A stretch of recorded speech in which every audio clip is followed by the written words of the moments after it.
नमः श्रीयतिराजाय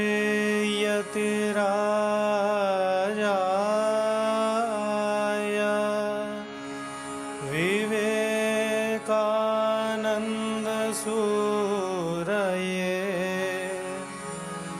सच्चित्सुखस्वरूपाय स्वामिने तापहारिणे स्वामिने तापहारिणे।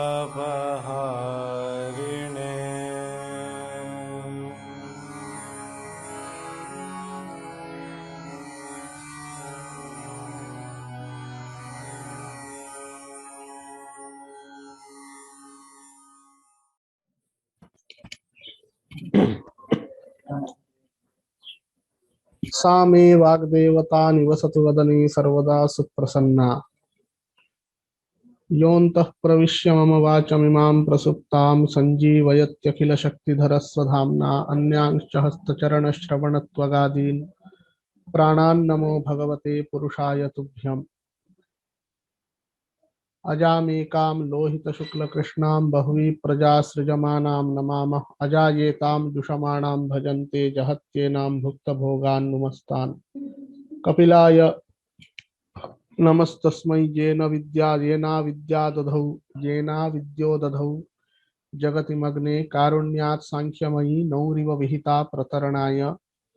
सनकश्च सनन्दश्च तृतीयश्च सनातनः कपिलश्चासुरिश्चैव वोढुः पञ्चशिखस्तथा सप्तैते ब्रह्मणः पुत्राः सप्त प्रोक्ता महर्षयः।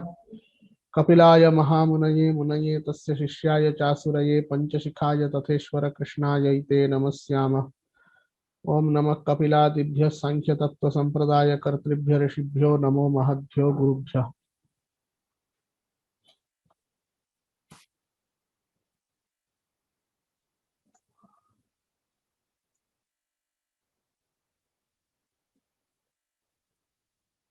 एतावता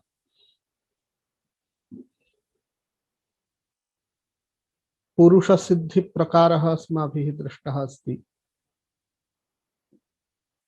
तत्र एवम् उक्तमासीत् पुरुषः इत्युक्ते आत्मा। स च आत्मा अहं प्रत्ययस्य अनुगत प्रतीत्या एव सिद्धः भवति। अहम् इत्येवं सर्वानुभव सिद्धा प्रतीतिः वर्तते। अतः अहं पदेन वाच्यः, अहं पदस्य वाच्यः, अहं पदस्य बोध्यः कश्चित् पदार्थः वर्तते, स एव आत्मा इति सर्वेषां प्रतीत्या एव सिद्धः। किन्तु तया एव प्रतीत्या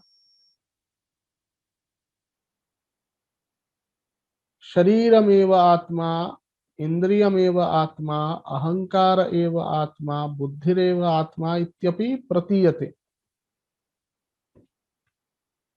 अतः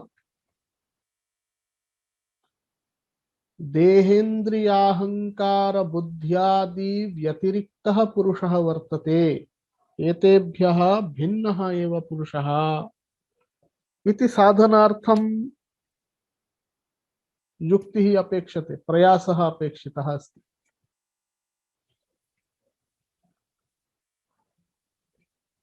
अतः तत्र संघात परार्थत्वात् त्रिगुणादि विपर्ययाद् अधिष्ठानात् पुरुषोऽस्ति भोक्तृभावात् कैवल्यार्थं प्रवृत्तेश्च इति कारिका उक्ता। तत्र कारिकायां प्रथमं संहतस्य पदार्थस्य परार्थत्वं प्रतिपादितम्।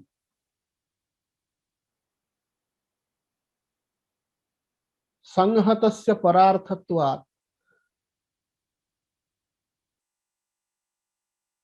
देहेन्द्रियाहंकार बुद्धीनां भोक्ता अपरः कश्चित्।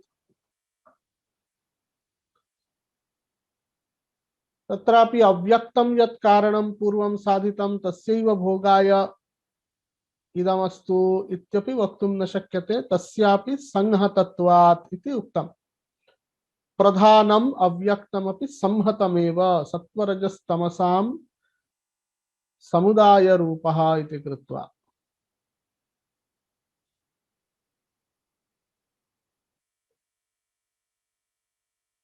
एवंच व्यक्ताव्यक्तयोः त्रैगुण्यात् व्यक्ताव्यक्त व्यतिरिक्तः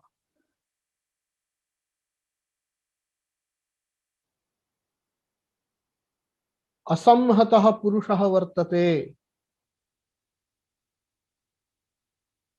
इति स्वीकर्तव्यम्।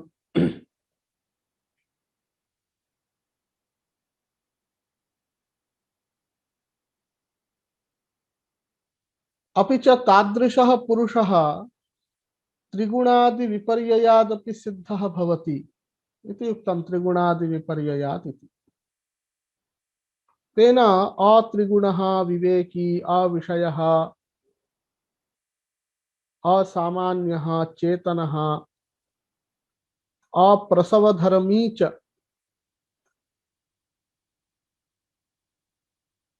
पुरुषः वर्तते इति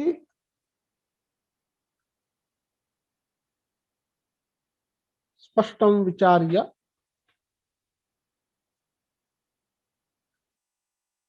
अधिष्ठानत्वमपि तत्र हेतुर्भवति इत्यपि उक्तम्।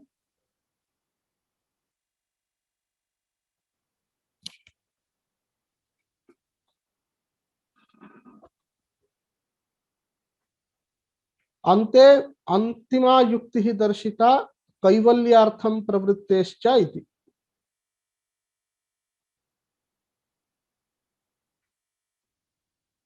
कैवल्यार्थं प्रवृत्तेश्च इत्युक्ते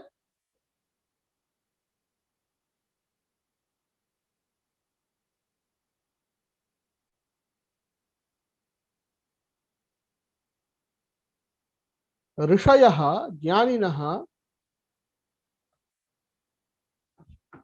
अपि च शास्त्राणि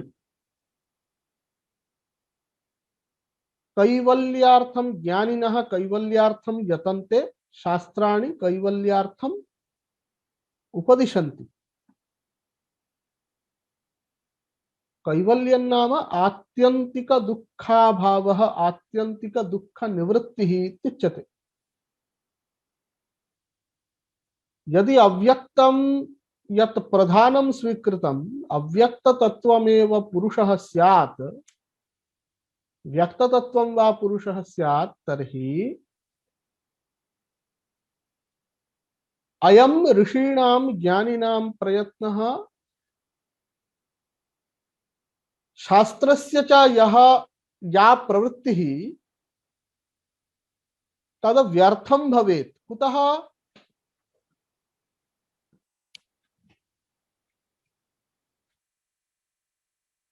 व्यक्ताव्यक्तयोरेव पुरुषत्वे दुःखं तस्य स्वभावः भविष्यति। सुख दुःख मोहात्मकमेव व्यक्ततत्वम् अव्यक्ततत्वं च। सुख दुःख मोहात्मकस्य तस्य दुःखं स्वभावतः सत् अस्ति इति कृत्वा तस्य आत्यन्तिक निवृत्तिर्नैव भवितुमर्हति।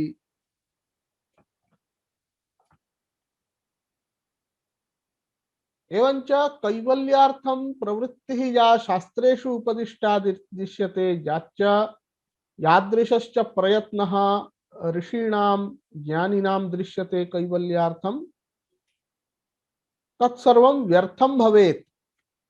अतः कैवल्यार्थं प्रवृत्तेरपि असंहतः चेतनः त्रिगुणातिरिक्तः अत्रिगुणः पुरुषः वर्तते विवेकी इति ग्रहीतव्यं तथा स्वीकर्तव्यमेव।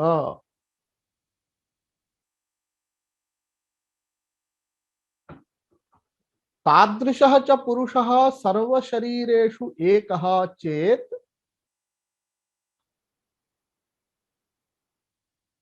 बहुविध समस्याः भवन्ति। तत्र उक्तम् जनन मरण करणानां प्रतिनियमाद अयुगपत् प्रवृत्तेश्च। जननम इत्युक्ते विशिष्ट स्वभाव विशिष्टः अथवा सत्वादि प्रधानः यः देहेन्द्रियादि समुदायः तेन पुरुषस्य सम्बन्धः तत्रैव परिणामी नित्यता कूटस्थ नित्यता कथं तत्र सृष्टि प्रक्रिया प्रवर्तते सूक्ष्म शरीरस्य कीदृशी गतिः भवति एतत् सर्वमपि तस्मिन् प्रसंगे अस्माभिः आलोचितम्।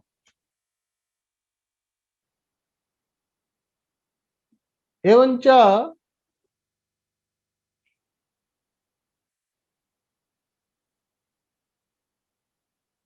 अयुगपत् प्रवृत्तिरपि पुरुषस्य बहुत्व साधने हेतुः।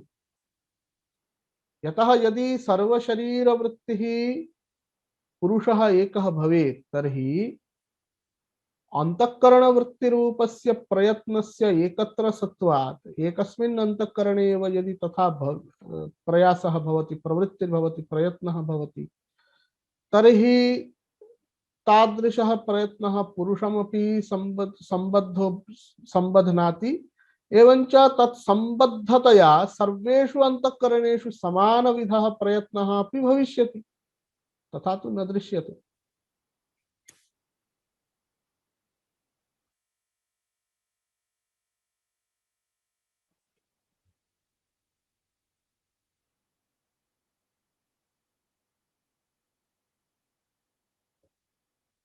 एवञ्च त्रिगुण विपर्ययः अपि एकं पुरुष बहुत्व साधने हेतुत्वेन उपन्यस्यते। यतः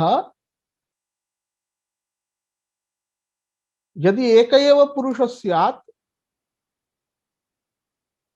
तर्हि तेन संबद्धानाम् अंतःकरणादीनामपि एकविधता एव भवेत्। किमर्थं भिन्न भिन्न अंतःकरणानि सृज्येरन् किमर्थं भिन्न भिन्न सत्व प्रधान रज प्रधान तम प्रधानानां प्राणिनामपि सृष्टिः भवेत् तादृश शरीराणां वा निर्माणं कथं किमर्थं भवेत् एक एव पुरुषः तस्य भोगार्थम् एकविधमेव शरीरं भवेत् इत्यपि।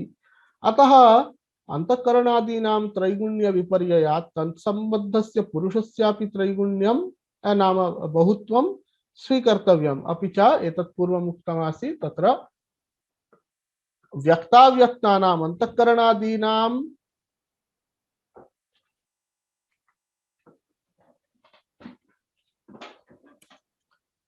त्रैगुण्यादिभिः पुरुषगताः धर्माः अनुमीयन्ते। नाम पुरुषः अत्रिगुणः अस्ति विवेकी अस्ति अचेतनः अस्ति अप्रसवधर्मी अस्ति इत्यादि व्यक्ताव्यक्त धर्मेभ्यः एव अनुमीयते।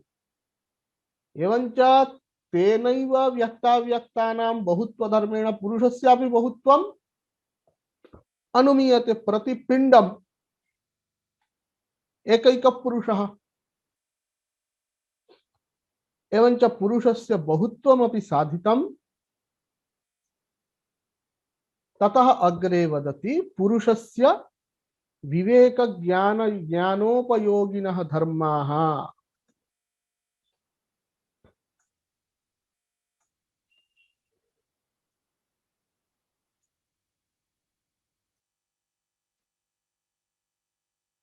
कारिकायां वदति तस्माच्च विपर्यासात् सिद्धं साक्षित्वमस्य पुरुषस्य कैवल्यं माध्यस्थ्यं द्रष्टृत्वम् अकर्तृभावश्च।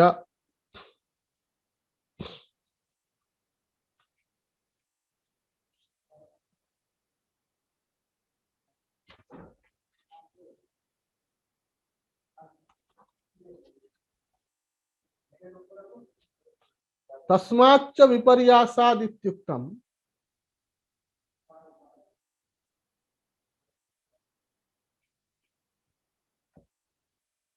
तस्माद् इत्युक्ते किम्?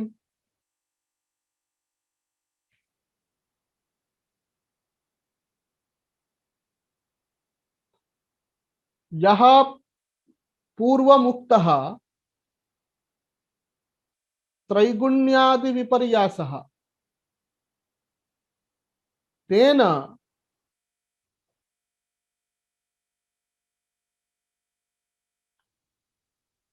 पुरुषस्य साक्षित्वं सिद्धं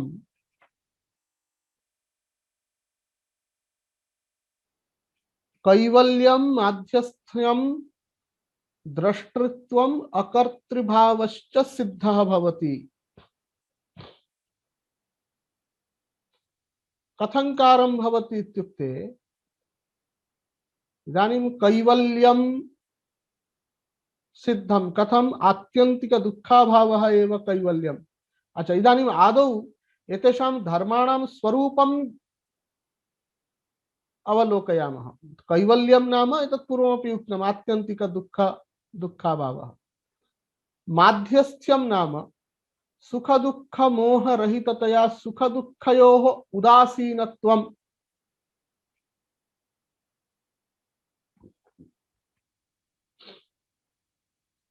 न सुखेन हृष्टो भवति न दुःखेन विषण्णो भवति।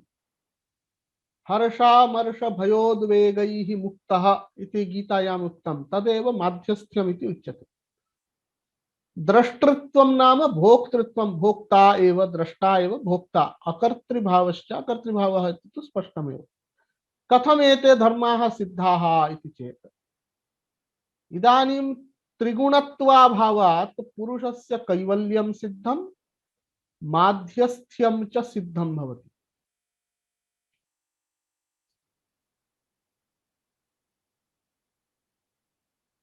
यतः पुरुषस्य स्वभाव एव सुख दुःख राहित्यं, नित्य शुद्ध बुद्ध मुक्त स्वभावः इति उच्यते।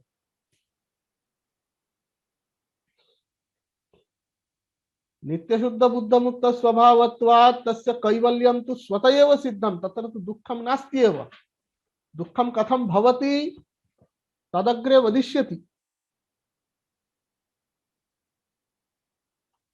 अंतःकरण संयोगाद अंतःकरणगतं दुःखं पुरुषे उपचर्यते, पुरुषः तदात्मनः इति मन्यते।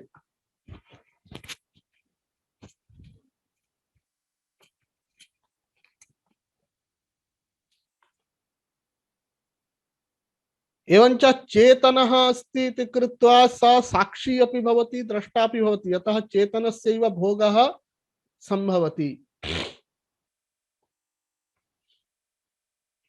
साक्षित्वञ्च संभवति चेतनस्य एव, अचेतनस्य तु न संभवति। अविषयः अपि, तस्य विषयत्वं नास्ति। विषयः न भवति चेत् नाम यः विषयः नास्ति, विषयः भवति चेत् सः दृश्यः भवति, भोक्ता भोग्यः भवति।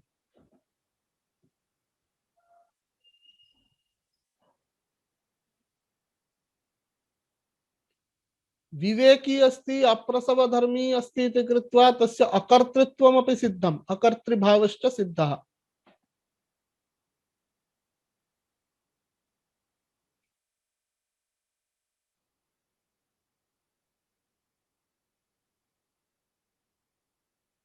किन्तु प्रश्नः अयम् अस्ति, अस्माकं सर्वेषाम् अयम् अनुभवः, अहं चेतनः चिकीर्षामि करोमि इत्यादि प्रतीतिः अस्माकं सर्वेषां वर्तते। वयं सर्वे एतद् अनुभवामः। अहं चिकीर्षामि इति अनुभवः सर्वस्य अस्ति, अहं करोमि इत्यपि प्रतीतिः सर्वत्र अस्ति। एवञ्च चेतनः अहं चिकीर्षामि करोमि इत्यादि वदामः खलु, एतेन कर्तृत्वं कः करोति, अहं, कः चेतनः अहम् इति कृत्वा चैतन्यं कर्तृत्वं च समानाधिकरणम् एव इति प्रतीयते। चैतन्यं कर्तृत्वं च एकस्मिन्नेव वस्तुनि वर्तते इति तु सर्वेषाम् अनुभवसिद्धमस्ति। अपि च चिकीर्षामि अध्यवसायः भवति। अयम् अध्यवसायः अपि तन्नाम निश्चय बुद्धिः, निश्चय ज्ञानम्। एतदपि चेतनस्यैव भवति अध्यवसायः निश्चयज्ञानं संकल्पः। अचेतनस्य तु संकल्पः नैव दृष्टः लोके।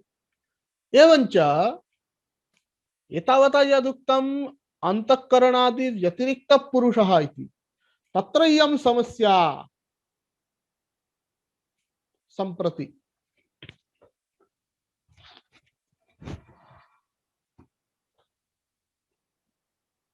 चिकीर्षामि करोमि इत्यादि उच्यते, तेन चैतन्यं कर्तृत्वं च समानाधिकरणमेव भवति।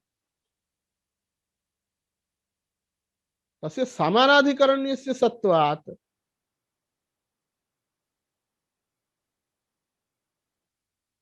यः करोति इति उच्यते। कः करोति? अंतःकरणमेव करोति, शरीरं वा करोति, तदेव चेतनमिति अंगीकर्तव्यं। तद् व्यतिरिक्तः चेतन पुरुषः अन्यः इति यद् इदानीम् उक्तं तन्न संगच्छते खलु। इयं मुख्य समस्या वर्तते।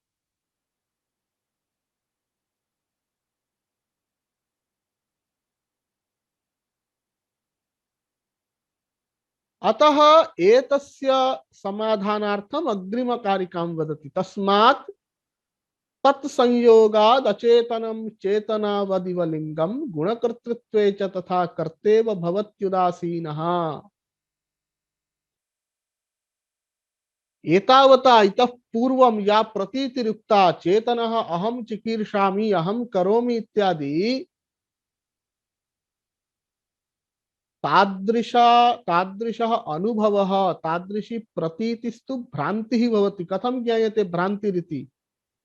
इतः पूर्वम् अस्माभिः युक्त्या साधितं खलु। पुरुषः एतेभ्यः व्यतिरिक्तः वर्तते इति, व्यक्ताव्यक्तेभ्यः भिन्नः पुरुषः वर्तते इति युक्त्या एव साधितम्। संघात परार्थत्वात् त्रिगुणादि विपर्ययाद इत्यादि कैवल्यार्थं प्रवृत्तेश्च अधिष्ठानात्।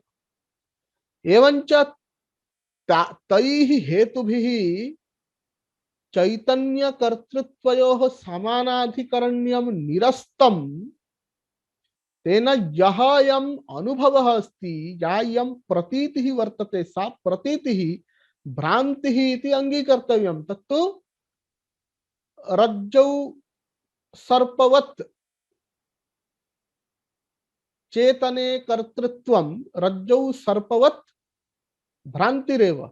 इयं भ्रान्तिः अस्मिता इति कथ्यते। पंच क्लेशाः योगशास्त्रे उक्ताः, अत्रापि अग्रे वदिष्यन्ति पंच विपर्ययाः इति। अविद्या अस्मिता रागद्वेषाभिनिवेशाः। तत्र अस्मिता इत्युक्ते दृग्दर्शन शक्त्योर एकात्मता एव अस्मिता इति योगसूत्रकाराः वदन्ति। दृग्दर्शन शक्त्योः एकात्मता। दृक् इत्युक्ते द्रष्टा।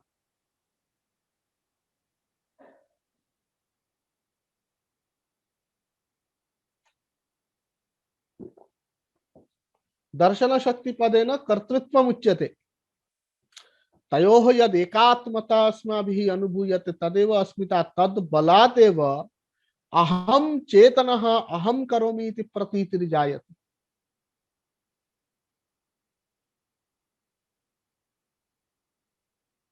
वस्तुतः यः चेतनः सः न करोति। अतः उच्यते तस्मात्। तस्मात् इति पदस्य कः अर्थः इति अवगन्तव्यम्।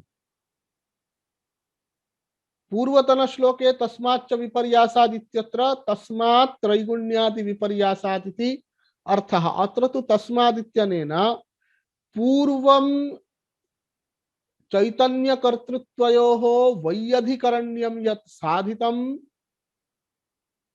तदुच्यते।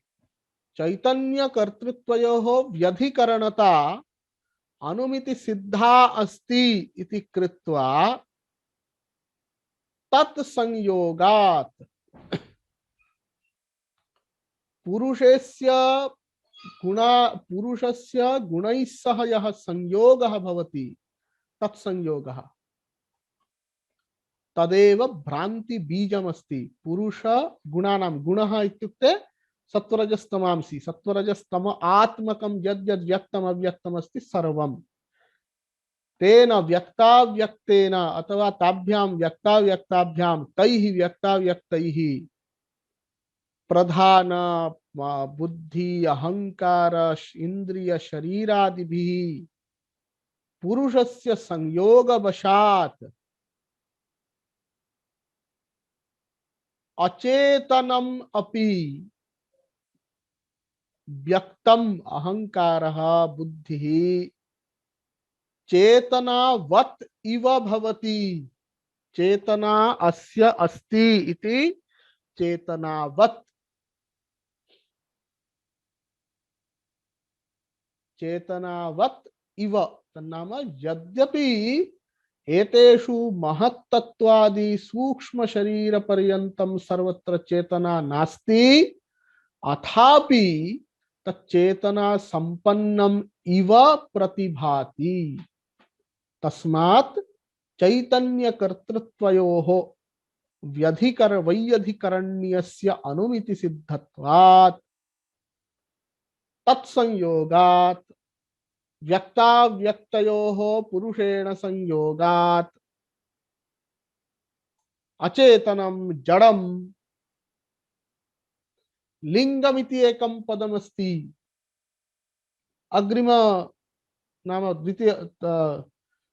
द्वितीय पादे अत्र लिंग शब्दस्य कः अर्थः तदग्रे चत्वारिंश कारिकायां वक्ष्यति। महदादि सूक्ष्म शरीर पर्यन्तं सर्वेषामपि लिंग शब्देन ग्रहणमिति तत्र तत्र तत्कारिका अध्ययन अवसरे स्पष्टं भविष्यति। सम्प्रति तु लिंगं नाम महत्तत्वम् आरभ्य सूक्ष्म शरीर पर्यन्तं सर्वं चेतना संपन्नमिव भवति।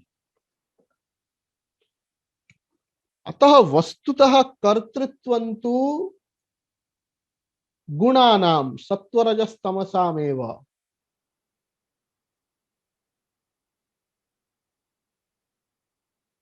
तेन यः उदासीनः मध्यस्थः अत्रिगुणत्वादेव तस्य माध्यस्थ्यं तादृशः उदासीनः मध्यस्थ पुरुषः गुणानां कर्तृत्व बलात् कर्ता इव प्रतिभाति। कर्तेव भवत्युदासीनः इत्युक्तम्। इत्युक्ते एकस्य धर्मः अपरस्मिन् प्रतिबिंबितं भवति। यथा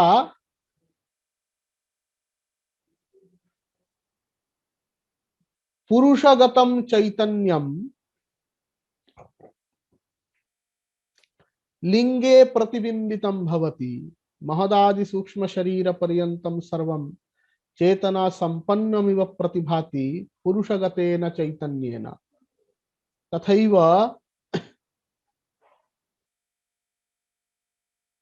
गुणगतं तन्नाम महदादि सूक्ष्म भूत पर्यन्तं महदादि सूक्ष्म शरीर पर्यन्तं यानि लिंगानि अथवा यल्लिंगम तस्य यत् कर्तृत्वं तत्कर्तृत्वं उदासीने पुरुषे प्रतिबिंबितं भवति। तेन यः कर्ता तस्य चेतनः अयम् इति प्रतिभानं, यश्च चेतनः सः कर्ता अयम् तत्र कर्ता अयम् इति प्रतिभानं भवति।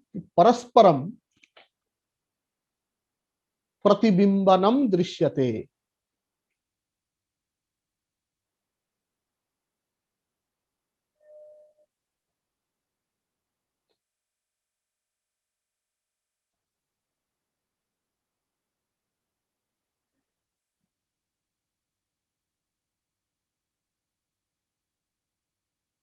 कथं भवति तत्र उदाहरणानि उच्यन्ते। यथा इदानीं कश्चित् घटः स्वभावतः सः घटः अनुष्णाशीतस्पर्शवान्, तस्मिन् घटे उष्णतापि नास्ति शीततापि नास्ति।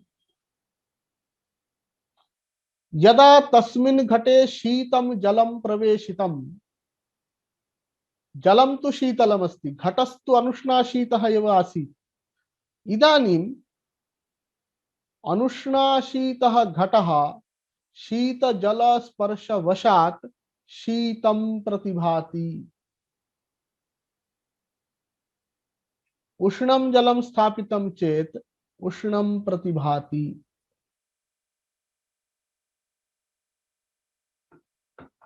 तथैव महदादिकं लिंगम अचेतनमपि पुरुष संयोग वशात चेतनावत् इव भवति, चेतना संपन्नम इव भवति।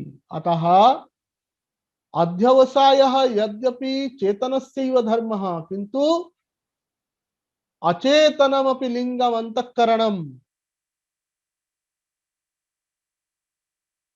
सचेतनस्य अथवा चेतनस्य, सचेतनमिति न वक्तव्यं, चेतनस्य पुरुषस्य संस्पर्शात् तदंतःकरणमपि स्वयं चेतनम इव अध्यवसायं करोति। बुद्धेः अध्यवसायः भवति। बुद्धिः अचेतना जड़ा, अथापि पुरुष संयोगात् तत्र चैतन्यं प्रतिबिंबितं सत् तत्र अध्यवसायं जनयति।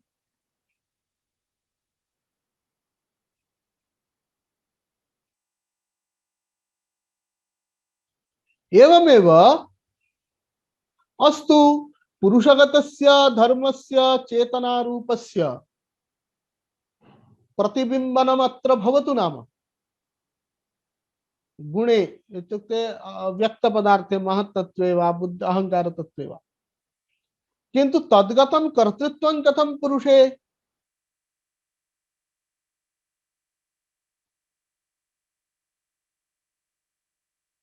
इदानीं कश्चित् ग्रामः,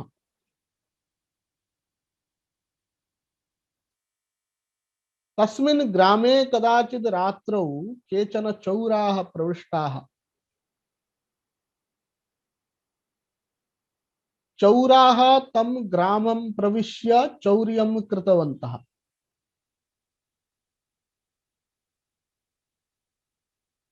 अनन्तरं चौर्यं कृत्वा अपहृतं द्रव्यमादाय ग्रामान्तरं गच्छन्ति मार्गेण। मार्गे कश्चित् पुरुषः सज्जनः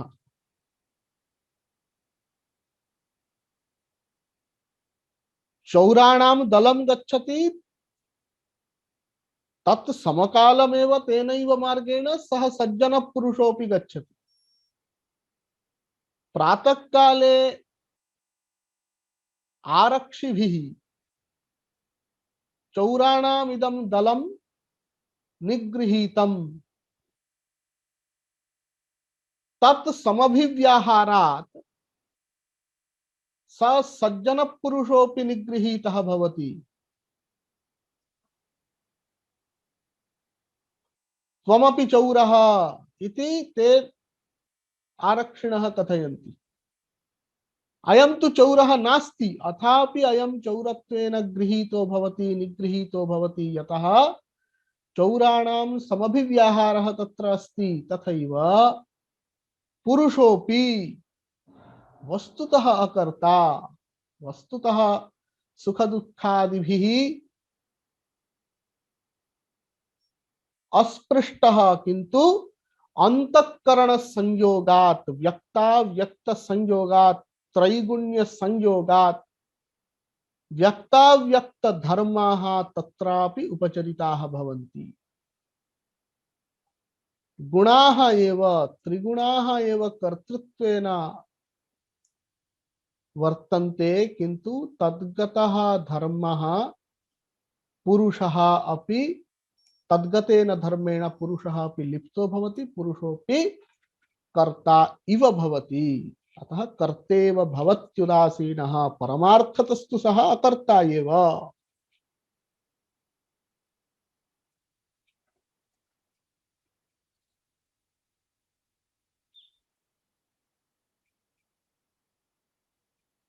अस्तु, इदानीं तस्मात् तत्संयोगात् इत्युक्तम्, चेतना वदिव भवति। अयं संयोगः कीदृशः?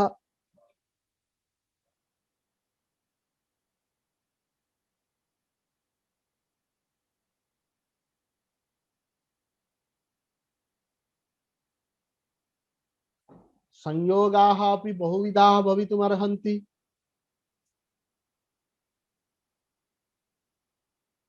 यथा स्वाभाविकः संयोगो वर्तते, अग्नि उष्णता अनयोः स्वाभाविकः संयोगः।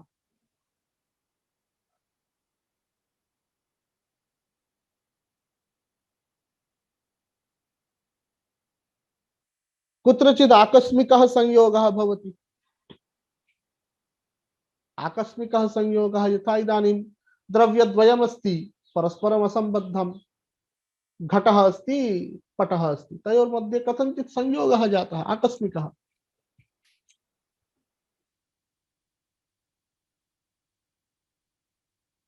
कुत्रचित् शक्ति हेतुकः संयोगः इति उच्यते। यथा मत्स्यः वर्तते, उदकं वर्तते, तयोः मत्स्यः उदकं विना न जीवति इति कृत्वा मत्स्येन उदकस्य संयोगः। तत्र स्वाभाविकः संयोगः यथा अग्नि उष्णतयोः वर्तते तथा तु वक्तुं न शक्यते, भिन्न भिन्न पदार्थाः अथापि।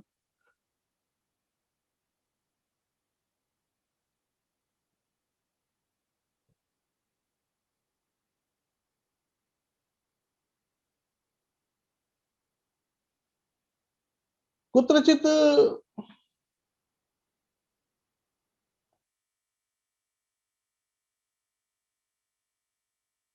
कर्मजातः संयोगः इति उच्यते। कर्मजातः संयोगः नाम देवदत्तः काशीं गच्छति, देवदत्त काश्योः यः संयोगः क्रियया जायते, अतः कर्मजः संयोगः इति उच्यते।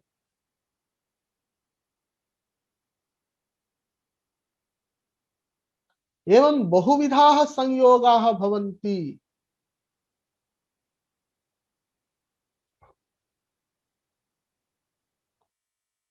तत्र कीदृशः संयोगः प्रकृतिपुरुषयोः प्रधानपुरुषयोर्भवति। स्वाभाविकः संयोगः इति वक्तुं तु न शक्यते। अग्नि उष्णतयोः यादृशः संयोगः प्रधानपुरुषयोरपि तादृश एव संयोगः इति वक्तुमेव न शक्यते। तर्हि पुरुषस्य मोक्षः एव न स्यात्, कैवल्यार्थं प्रवृत्तेः इति उक्तं खलु, तद् व्यर्थम्।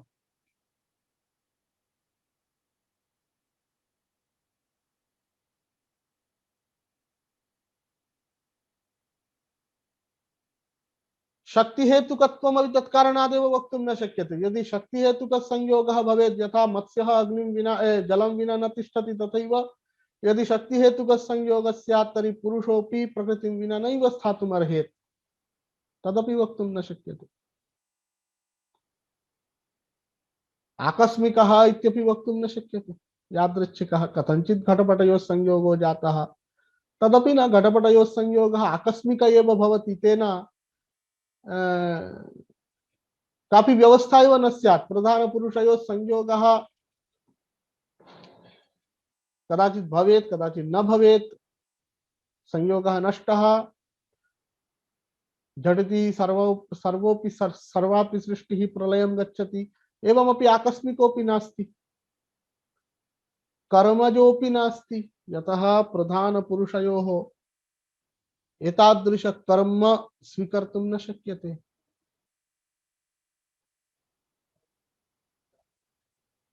यतः प्रधानपुरुषयोः सर्वव्यापित्वं वर्तते, विभुत्वं, सर्वव्यापित्वम् इति वक्तव्यं, विभुत्वं तु वर्तते, पुरुषस्य निष्क्रियत्वमपि अस्ति।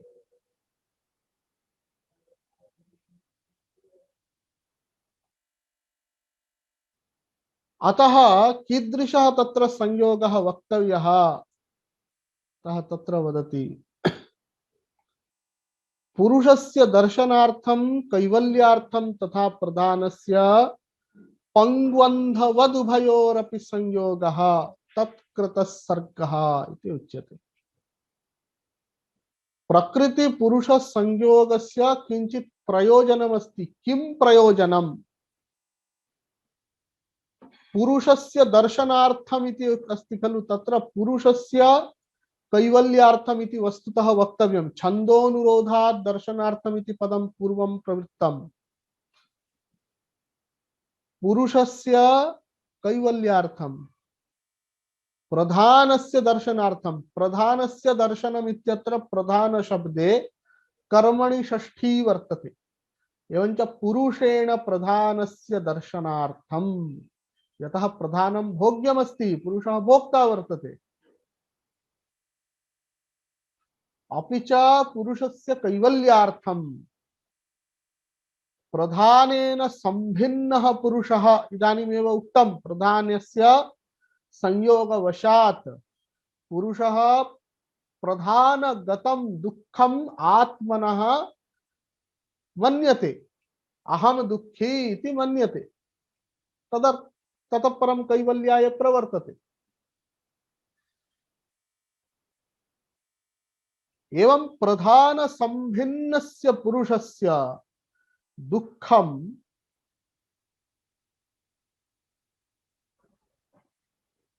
आत्मनि अभिमन्यमानः पुरुषः, प्रधान संभिन्नः पुरुषः प्रधानगतं दुःखम आत्मनि अभिमन्यमानः कैवल्यार्थं प्रवर्तते।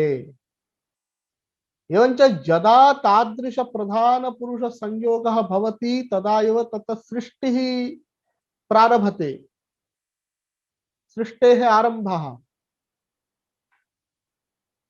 यतः यदि सृष्टिरेव न स्यात् तर्हि भोगोऽपि न स्यात्, कैवल्यार्थं प्रवृत्तिरपि न स्यात्।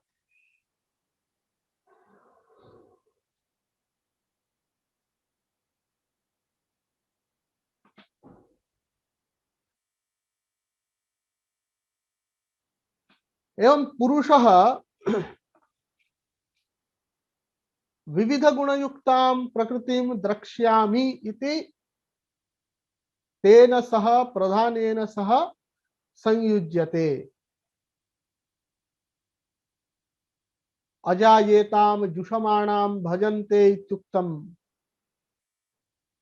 उपनिषदि अपि वर्तते, समानाकारकः मंत्रः वर्तते, यत्र तत्त्वकौमुद्याः मंगलाचरणं यदस्ति, अजामेकां लोहित शुक्ल कृष्णां बहुवीः प्रजा सृजमानां नमामः, अजायेतां जुषमाणां भजन्ते जहत्येनां भुक्तभोगां नुमस्तानिति। एतादृश प्रायः समानाकारक एव मंत्रः श्वेताश्वतरोपनिषदि वर्तते। कथमस्ति सः मंत्रः? अजामेकां लोहित शुक्ल कृष्णां बहुवीः प्रजाः सृजमानां स्वरूपाः।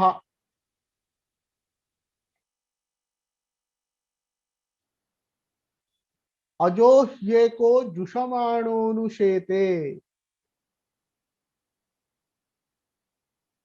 जहात्येनां भुक्तभोगामजोऽन्यः इति तत्र श्वेताश्वतरश्रुतिः।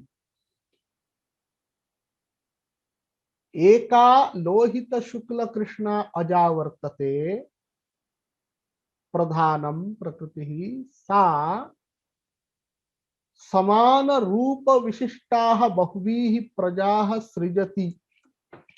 समान रूप विशिष्टाः इत्युक्ते लोहित शुक्ल कृष्ण रूपाः इत्युक्ते सत्वरजस्तम आत्मकाः सुख दुःख मोहात्मकाः बहुवीः प्रजाः सृजति।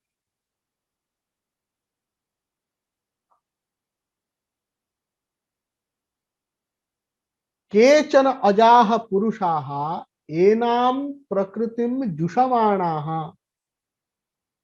सेवमानाः प्रकृतौ बद्धाः भवन्ति अनुशेते इत्युच्यते। अन्ये केचन तां भुक्तभोगान् जहाति।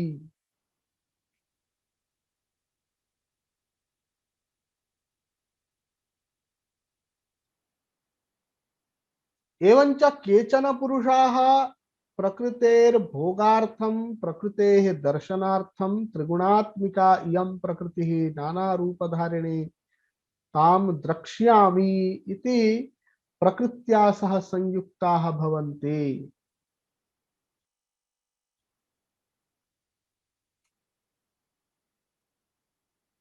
यदा प्रकृतिः तेन दृष्टा भवति तदा सः कैवल्यार्थं यतते।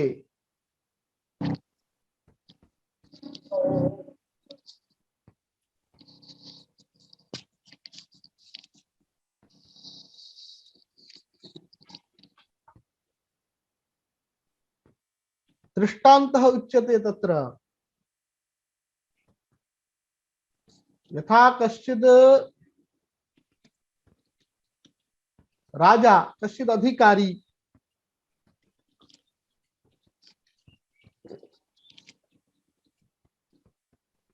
খেলাধুলা করো খেলাধুলা করো একটু খেলাধুলা করো कमपि जनं कार्ये नियोजयति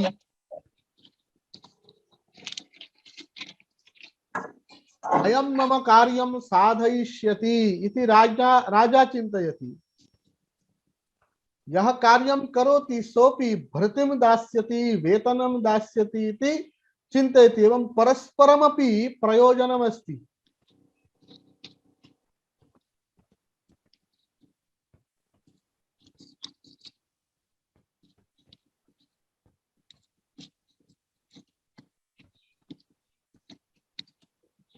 कारिकायाम् एक कश्चित् दृष्टान्तः उक्तः पंग्वन्धवद् उभयोरपि संयोगः।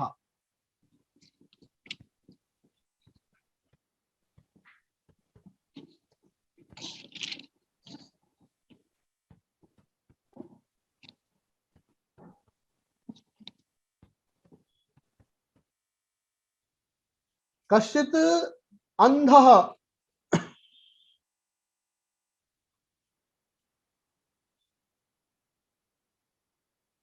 यदृच्छया गृहात् निर्गत्य केनचित् दलेन सह तीर्थयात्रीदलं वा वणिक्दलं वा सार्थः वा कुत्रचित् गच्छति।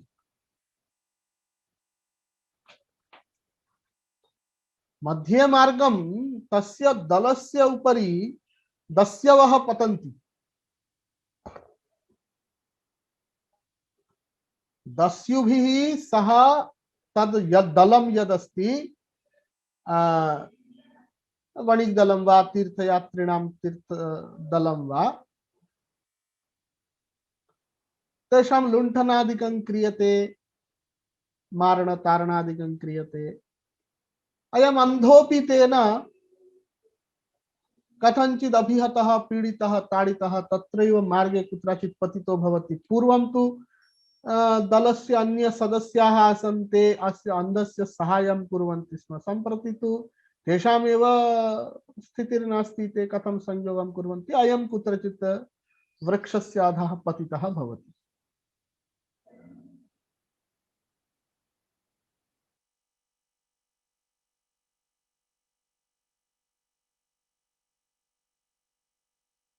अंधः अस्ति, द्रष्टुं न शक्नोति,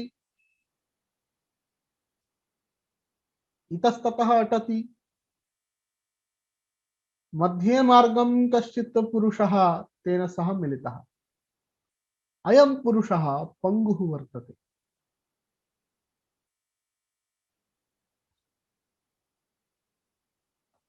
पङ्गुः अन्धं सूचयति, किं भो किं कः क्लेशः? एवं मम समस्या अस्ति, अहं तु अंधः अस्मि इति कारणात् मार्गादिकमपि अवगन्तुं न शक्नोमि, अतः एवं इतस्ततः परिभ्रमामि। अयं पङ्गुः कथयति, ओ एवमस्ति, ममापि तथैव स्थितिः, किन्तु मम तु अहं तु द्रष्टुं शक्नोमि मार्गं, किन्तु चलितुं न शक्नोमि।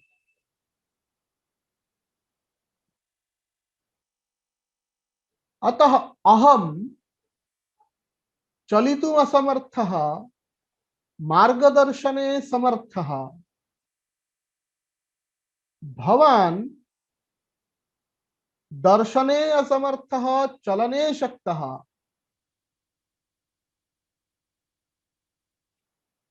तेन उभयोः यदि मेलनं भवति,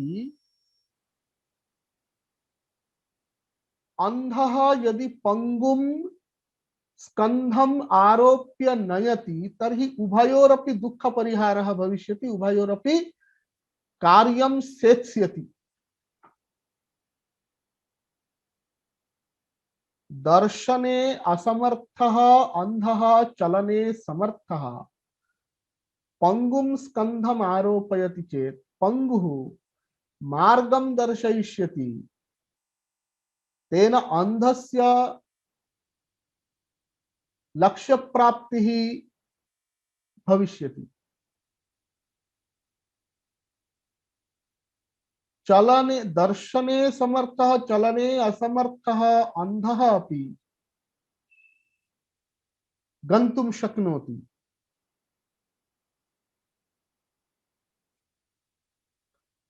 तादृशः प्रधान पुरुष संयोगः।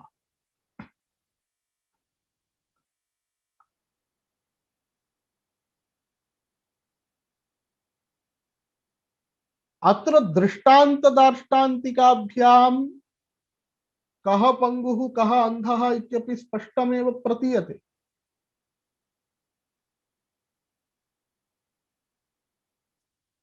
पुरुषः पंगुः कुतः?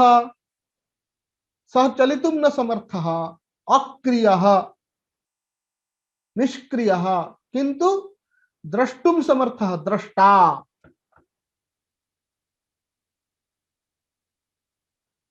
प्रकृतिः प्रधानं जडम् अस्ति, जडा अस्ति प्रकृतिः। सा दर्शने न समर्था, सा द्रष्टा नास्ति, किन्तु सक्रिया, क्रिया तस्याः वर्तते। अतः पंगुवत् पुरुषः अंधवत् प्रकृतिः तयोः संयोगः भवति।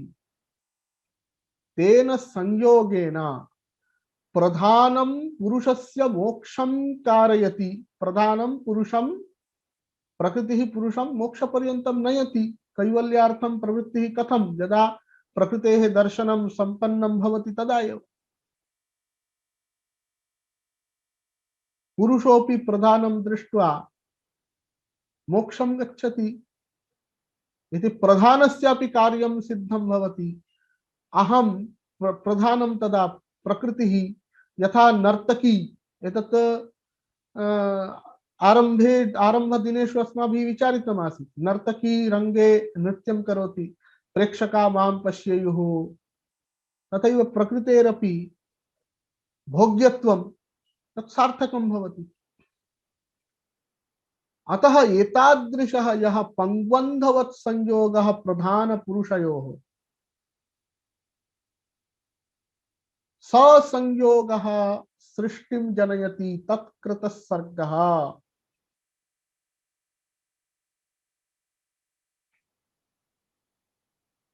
प्रधान पुरुष संयोगात् सृष्टिर्जायते।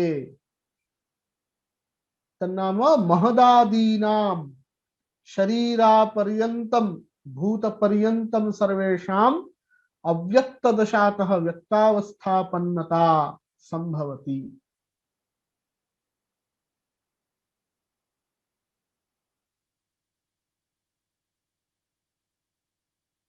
केन क्रमेण इयं सृष्टिर्जायते इति अग्रिमकारिकायां वदति। प्रकृतेर्महांस्ततोऽहङ्कारः।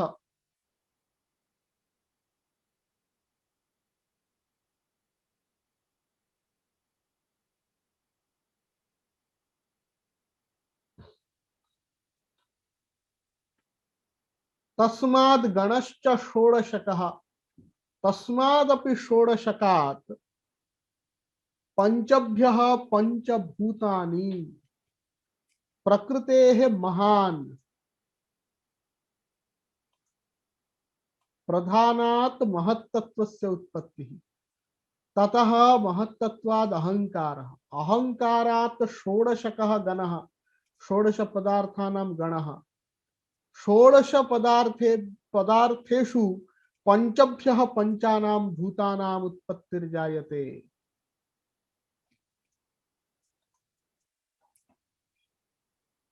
अत्र कथमस्ति क्रमः? प्रकृतिरस्ति, प्रकृतितः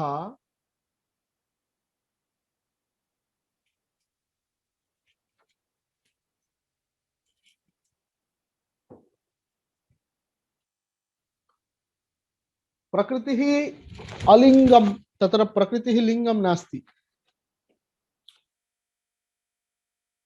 ततः महत्तत्वस्य उत्पत्तिः।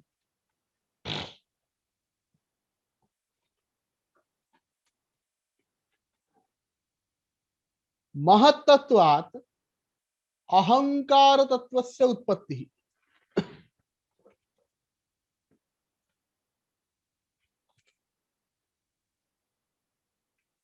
अस्य अहंकार तत्वस्य विविधानि नामानि सन्ति। वैकृतम् इति नाम अस्ति, अभिमानः इति नाम अस्ति।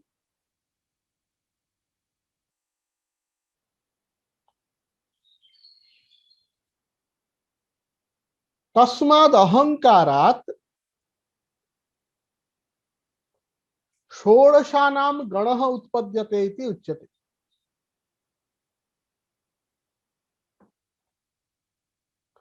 षोडशानां गणः इत्युक्ते पंच ज्ञान आदौ मनः,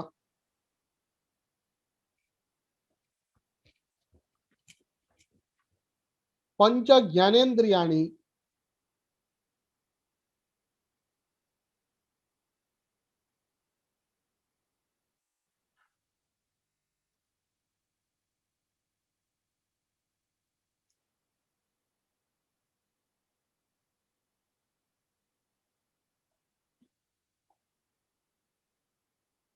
पंच ज्ञानेन्द्रियाणि इत्युक्ते श्रोत्रम्, नेत्रम्, त्वक्, रसनम्, घ्राणम्।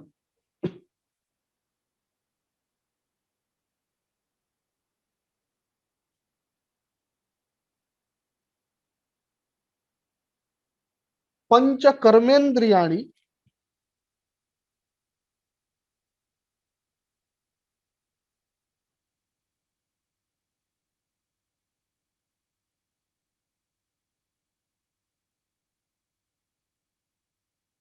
वाक्, पादौ, हस्तौ, पायुः, येन रेचनं संभवति, शरीरस्य मलानि निर्गच्छन्ति। उपस्थेन्द्रियं, येन आनन्दः अनुभूयते। एवं एकादश पंच ज्ञानेन्द्रियाणि, पंच कर्मेन्द्रियाणि, मनः इति एकादश। अपि च पंच तन्मात्राणि, शब्द तन्मात्रम्, स्पर्श तन्मात्रम्, रूप तन्मात्रम्, रस तन्मात्रम्, गंध तन्मात्रम् इति पंच तन्मात्राणि उत्पद्यन्ते। तत्र एवम् उच्यते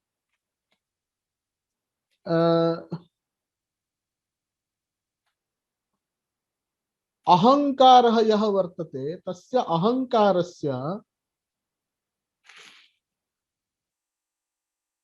सात्विक भागात् इंद्रियाणि उत्पद्यन्ते।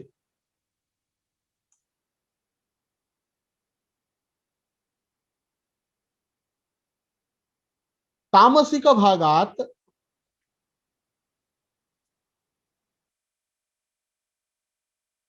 पंच तन्मात्राणि उत्पद्यन्ते।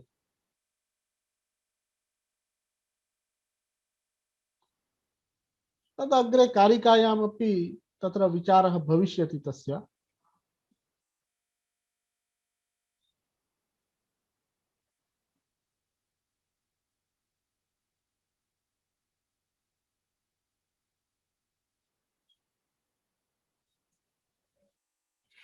सात्विक भागात् इंद्रियाणाम् उत्पत्तौ युक्तिः इयमस्ति।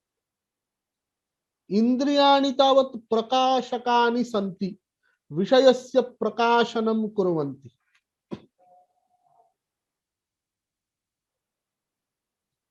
इंद्रियाणां प्रकाशकत्वमस्ति। प्रकाशकत्वञ्च सत्त्वगुणस्य धर्मः इति पूर्वं सत्त्वं लघु प्रकाशकमिष्टम् इत्यत्र उक्तमासीत्। तन्मात्राणि च भोग्यानि भवन्ति।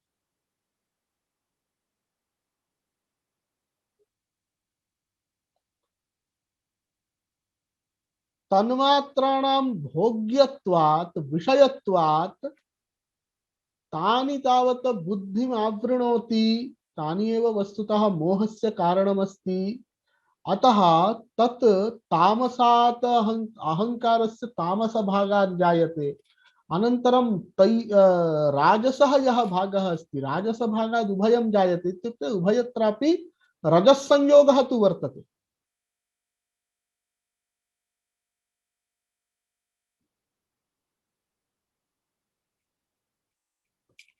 एवं ये षोडश पदार्थाः उक्ताः,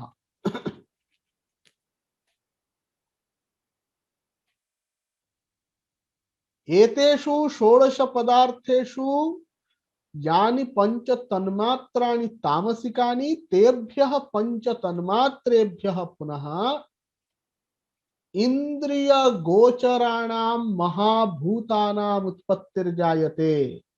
आकाशं शब्द तन्मात्रात्, वायुः स्पर्श तन्मात्रात्, अग्निः रूप तन्मात्रात्,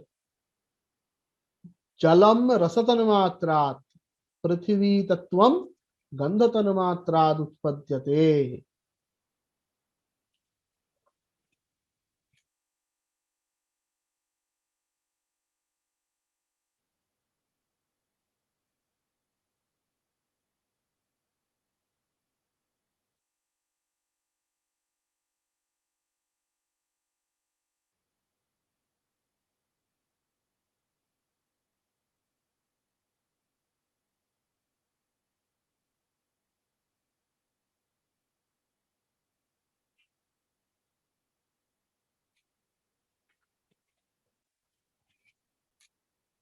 एतावता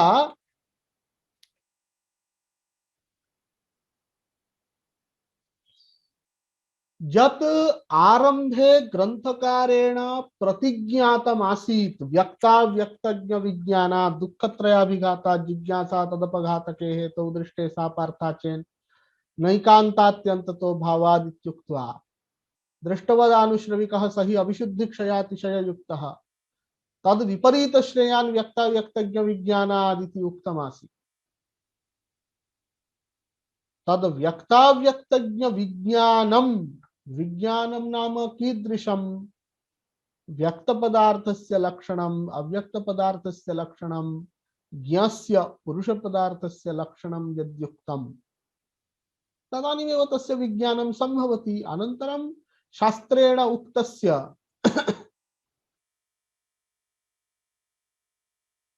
विषयीकरणेन ध्यानादिभिः सः अर्थः यदा दृढीभूतो भवति अविच्छिन्न तैलधारावत् तस्य मननेन चिन्तनेन निदिध्यासनेन समाधिना तदा एव तस्य उपलब्धिर्जायते। तदेव विज्ञानम् इति उच्यते। विज्ञानं ज्ञानसापेक्षं, विज्ञानम् उपलब्धि रूपम्। अतः एतावता व्यक्ताव्यक्त ज्ञा पदार्थानां लक्षणानि यानि सन्ति तानि उक्तानि। अव्यक्तस्य प्रकृति तत्वस्य लक्षणम् उक्तम्। कुत्र?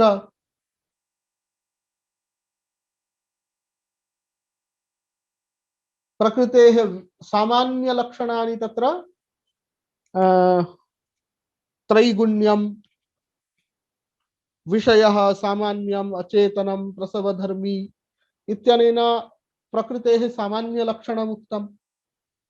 तदेव पुनः अव्यक्तादीनामपि व्यक्तादीनां महदादीनामपि सामान्य लक्षणं जातम्। प्रकृतेः विशेषतः लक्षणमपि उक्तं। सत्वं, रजः, तमः, सत्वं, लघु प्रकाशकम्, इष्टम् इत्यादिना। पुरुषस्यापि सामान्य लक्षणमेव भवति, तत्र विशेष लक्षणमिति तु किमपि नास्ति। तदपि उक्तं, सामान्यमपि उक्तं किञ्चित्। अत्रिगुणं, चेतनं, अप्रसवधर्मी इत्यादि विशेष लक्षणादिकमपि साक्षित्वं, द्रष्टृत्वं, कैवल्यं, माध्यस्थ्यम्, अकर्तृभावः इत्यादिकम् उक्तम्।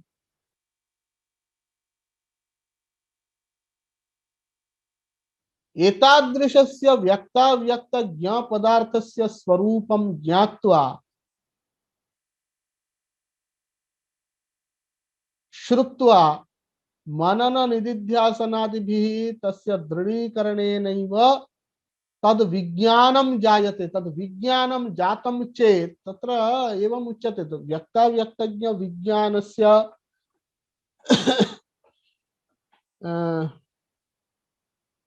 किं तावत् फलम् इति तत् फल प्रशंसायाम् एकत्र उच्यते। पंचविंशति तत्वज्ञो यत्र तत्राश्रमे रतः जटी मुंडी शिखी वापि मुच्यते नात्र संशयः इत्युच्यते। पंचविंशति तत्वज्ञः, पंचविंशति तत्वानि यः जानाति, एतावता पंचविंशति तत्वानां व्याख्यानं कृतमस्ति। प्रकृतिः, महान्, अहंकारः, एकादश इंद्रियाणि, पंच तन्मात्राणि, पंच भूतानि, पुरुषः इति पंचविंशति तत्वानि ज्ञातानि। एतादृश पंचविंशति तत्वस्य रहस्यं यः जानाति सः यत्र कुत्रापि आश्रमे भवतु, ब्रह्मचर्ये वा गार्हस्थ्ये वा वानप्रस्थ्ये वा, जटी मुंडी शिखी वापि। जटी कुत्र भवति? जटी भवति जटावान ब्रह्मचारी, शिखावान भवति गृहस्थः वानप्रस्थः, मुंडी सन्यासी। यत्र कुत्रापि आश्रमे स्थितः मुच्यते नात्र संशयः इत्युक्तम्।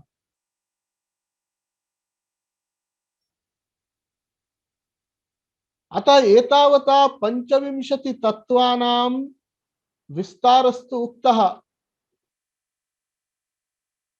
अथापि व्यक्त तत्वानि केवलं सामान्यतः लक्षितानि सन्ति। त्रिगुणम अविवेकी,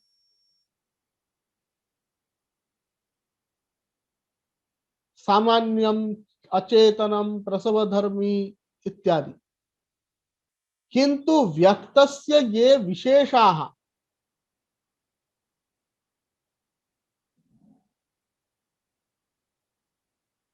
महत्तत्वमस्ति, अहंकारः अस्ति, मनः अस्ति, इंद्रियाणि सन्ति, तन्मात्राणि सन्ति, भूतानि सन्ति, तेषामपि विशेष लक्षणादिकं किंचित् वर्तते न वा? एवंच सामान्यतः लक्षितानां व्यक्ततत्त्वानां सम्प्रति विशेषतः लक्षणानि कुर्वन् अग्रिमं ग्रंथं प्रवर्तयति। अतः आदौ महत्तत्वस्य विशिष्टं लक्षणम् उच्यते। महत्तत्वं नाम बुद्धितत्वम्। तदेव त्रयोविंश कारिकायां वदति। अध्यवसायो बुद्धिर्धर्मो ज्ञानं विराग ऐश्वर्यं सात्विकमेतद् रूपं तामसम् अस्माद् विपर्यस्तम् इति। अध्यवसायो बुद्धिः धर्मः ज्ञानं विरागः ऐश्वर्यं सात्विकम् एतद् रूपं तामसम् अस्माद् विपर्यस्तम्।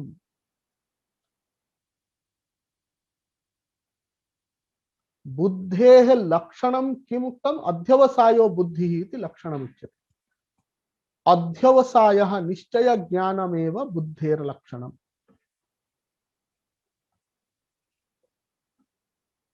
स्थाणुर्वा पुरुषो वा इति संशयो नास्ति, विपर्ययो नास्ति।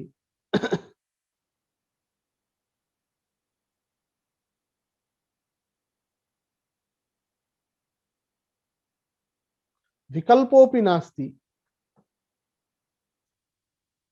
तादृशं निश्चय ज्ञानमेव बुद्धेर्लक्षणम्।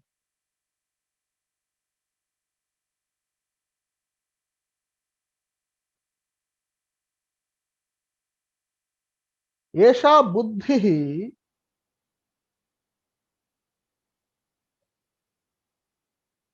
अष्टांग विशिष्टा भवति, सात्विक तामसिक भेदात्। एतदुक्तं सात्विकमेतद्रूपं तामसमस्माद् विपर्यस्तम्। बुद्धेः चत्वारः सात्विकाः धर्माः, चत्वारः तामसिकाः धर्माः। बुद्धेः सात्विकाः धर्माः के धर्मः ज्ञानं वैराग्यम् ऐश्वर्यम् एतत् चतुष्टयम्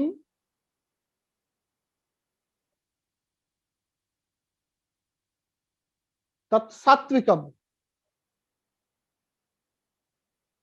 तामसिकम् अस्माद् विपर्यस्तम् अधर्मः अज्ञानम् अवैराग्यम् अनैश्वर्यम्।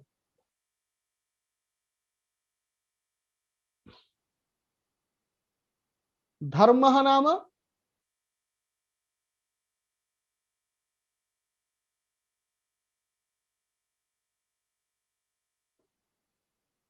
शास्त्रोक्त वर्णाश्रम धर्मा विरोधेन यम नियम पालनम तदेव धर्मः इति उच्यते।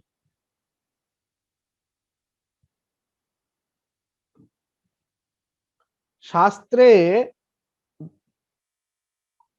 वर्ण विशेषस्य अथवा आश्रम विशेषस्य ये धर्माः उक्ताः तद अविरोधेन यम नियम पालनमेव धर्मः।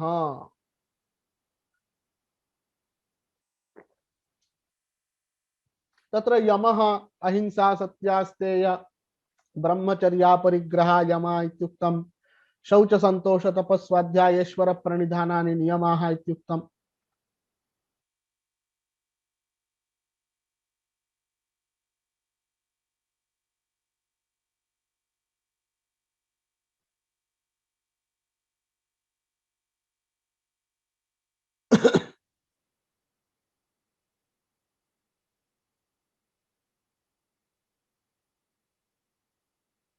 एवं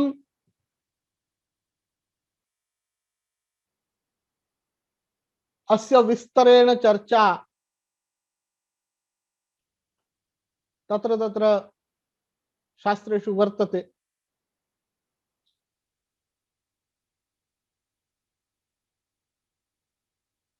तत् यम नियमादीनां विषये पुनः विस्तरेण चर्चा अत्र नैव अपेक्षिता अस्ति,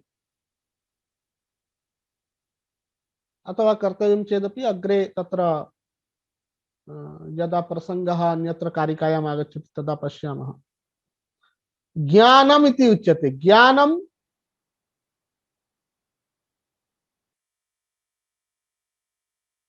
ज्ञानमपि द्विविधं भवति।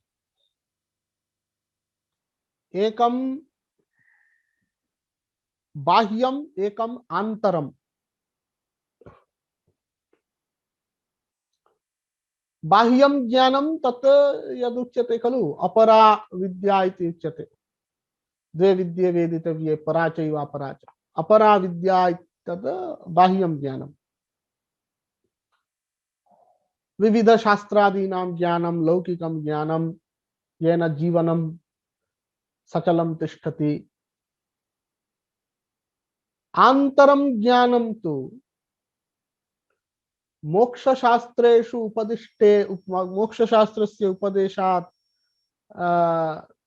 गुरुभिः यदुपदिश्यते तादृशं यद् ज्ञानमस्ति सत्त्वपुरुषं पुरुष अन्यता ख्याति रूपं ज्ञानं तदस्ति आन्तरं ज्ञानम्।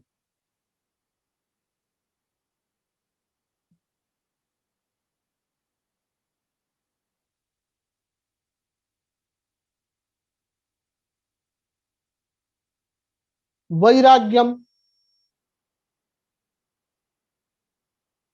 यद सत्व पुरुषान्यता ख्याति ज्ञान पूर्वकम विषयेभ्यो विरक्ति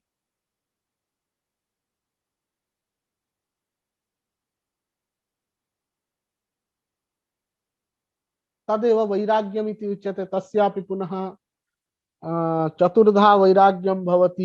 एकेन्द्रिय संज्ञा, वशीकार संज्ञा, यतमान संज्ञा इत्यादि। पर वैराग्यम अपर वैराग्यम इत्यादि सर्वमस्ति।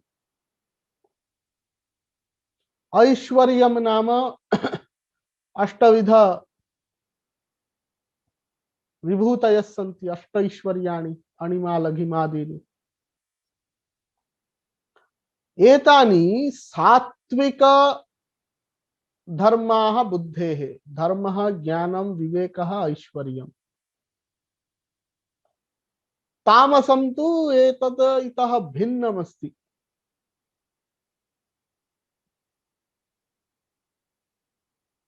अधर्मः विविधाः वितर्कादयः सन्ति हिंसा इत्यादयः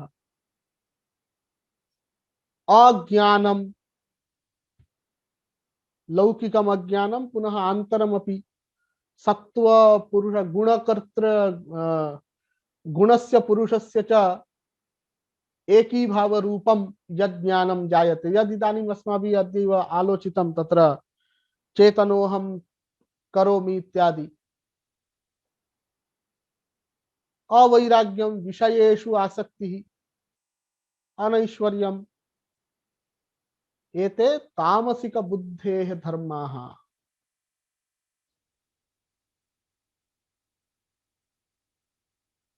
एवं सामान्यतः लक्षितं व्यक्ततत्त्वं त्रिगुणम् अविवेकी विषयः सामान्यं प्रसवधर्मी इत्यादि इदानीं तत्र महत्तत्त्वस्य विशेषलक्षणानि उक्तानि इदानीम् अहङ्कारस्य विशेषलक्षणम् अग्रे वक्ष्यति अभिमानोऽहङ्कारस्तस्माद् विविधः प्रवर्तते सर्गः ऐन्द्रिय एकादशकस्तन्मात्र पञ्चकश्चैव इमम् अंशं पुनः श्वः विचारयामः अद्य अत्रैव समापयामः यदि कस्यापि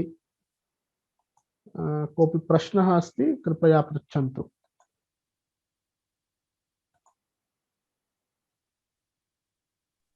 नमस्ते श्रीमन् धनेशोऽस्मि वदतु अत्र व्यक्ताव्यक्तज्ञविज्ञानम् अपेक्षितं चेत् का साधना करणीया इति साक्षात् कुत्रापि उच्यते वा? उच्यते अग्रे उच्यते एवं यतोहि अत्र बुद्धेः सात्विकता या उक्ता अस्ति ततः ज्ञानं वैराग्यम् इत्यादिकं साधनात्वेन प्रतीयते इति हेतोः पृष्टम्। एवमेवं तदग्रे वक्ष्यति अपि एवं साक्षात् साधनं किमस्ति इत्यपि वक्ष्यति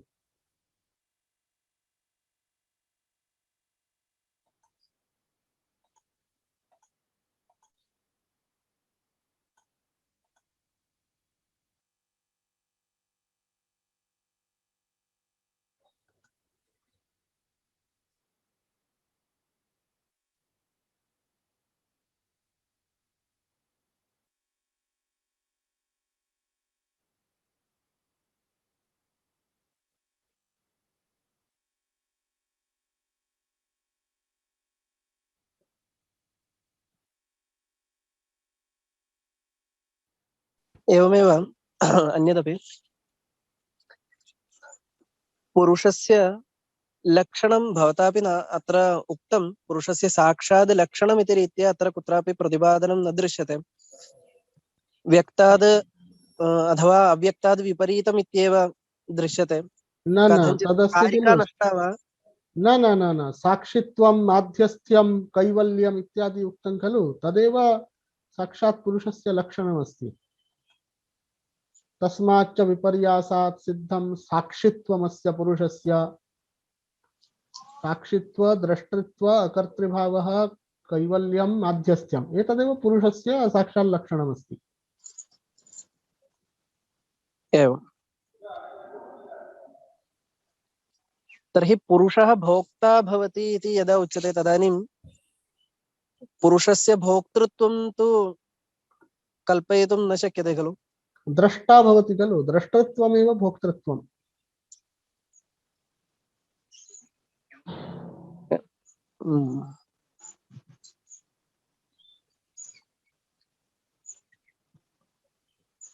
तत्र सुखदुःखादिकं स पश्यति तदेव तद्दर्शनमेव भोगः।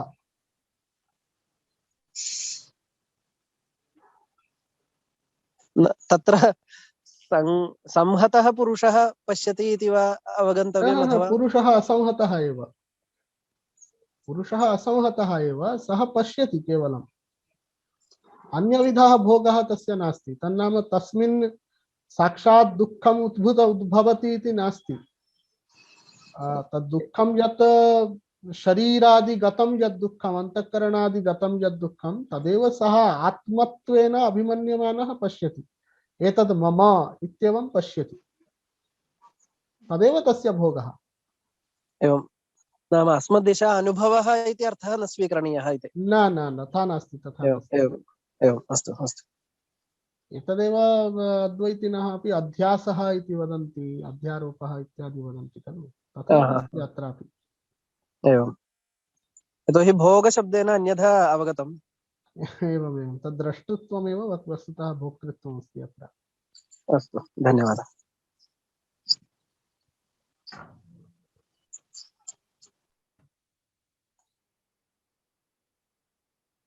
अस्तु, अत्र समापयामः। बहूनां असैन्मेण्ट्स् प्राप्तमस्ति, 48 प्राप्तमस्ति। यैः न प्रदत्तं कृपया प्रयच्छन्तु अद्यैव। केषाञ्चन तत् फार्म् मध्ये तस्य अध्यारोपणं क्लेशाय जायते इति श्रुतं। यदि तथा अस्ति तर्हि ईमेल् द्वारा प्रेषयन्तु।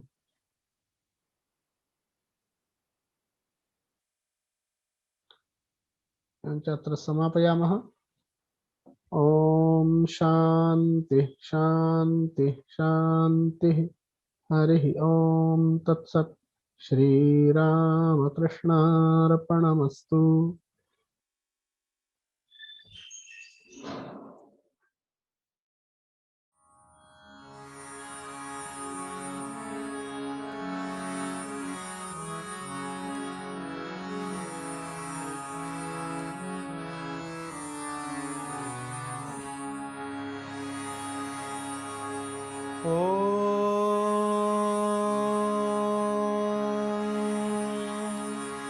स्थापकाय च धर्मस्य सर्वधर्मस्वरूपिणे अवतारवरिष्ठाय